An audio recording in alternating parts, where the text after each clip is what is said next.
চোখটা বন্ধ রাখবে, হ্যাঁ, নাহলে চোখে পড়বে।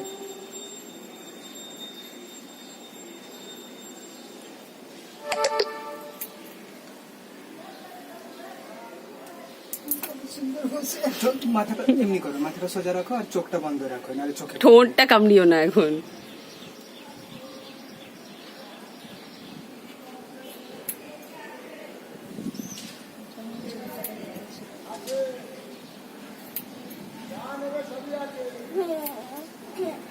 দাঁড়াও, চোখটা বন্ধ রাখো, চোখটা বন্ধ রাখো।